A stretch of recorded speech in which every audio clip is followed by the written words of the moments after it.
we should talk a bit more about Laurel Hubbard, I think. It's fascinating to see the sort of BBC producing a sort of 3,000 word hagiography, the reluctant history maker, and then basically threatening to report anyone to the police if they said anything mean in response. Completely remarkable. I mean, for an organisation like the BBC that ties itself in so many knots trying to be politically neutral and goes on about the importance of objectivity, to essentially, like you say, threaten their followers by saying that if anyone even kind of, says something vaguely negative about Laurel Hubbard, whether that's that you disagree with her as a trans person being in this category, or you just think she's actually a crap weightlifter, whatever your opinion is, if you kind of disagree with us, or if you say something critical, we will report you to the relevant authorities. So, or block you. There was a gradient of punishments that they laid out. But that, the kind of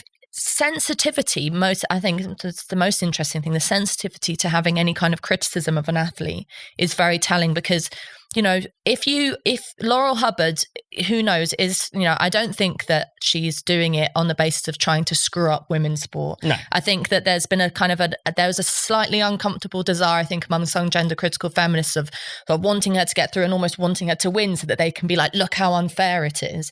Which is, an Olympian is there because they want to win medals, and that should be respected.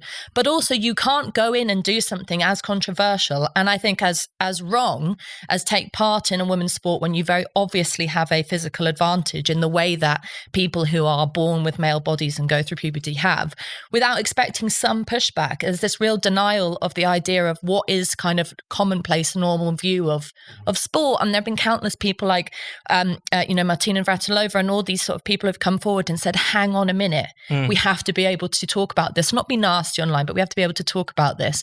And for the BBC to not realise that and BBC Sport, which has millions of followers, to not be able to realise that this is, actually criticism and a reluctance to being so sensitive to criticism is part of sport. When you compete, you expect people to say armchair slobs to say you're crap. That's part of what you do. But it's also just the attempts to dampen down criticism about this, or to cast aspersions about people who raise issues with this. It's fundamentally ridiculous, because you could be completely supportive of trans rights, of trans people's right to, have a good life, to be as free as humanly possible as anyone to be, and recognise that there's a problem with someone who's been through male puberty competing in women's sports. I mean, it's just obvious. I mean, you have to ignore the evidence of your own eyes to think that this isn't a problem. Yeah. It's clearly not just about testosterone levels. That was the big rule change back in 2015, I think, which allowed Laurel Hubbard to be able to progress onto the Olympics.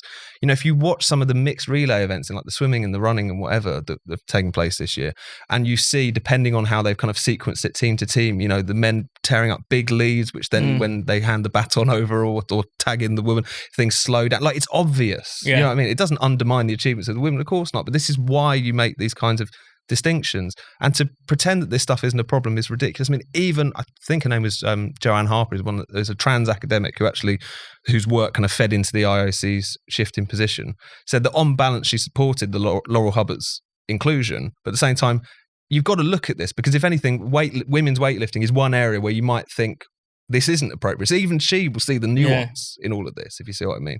But you're expected to just ignore that because gender ideology has to conquer all before it. And I think particularly when you talk about women's spaces, women's sports, etc., it's almost like the burden of proof is on women to explain why this drastic change cannot happen, rather than the other way around. That's what's really quite strange about all of this.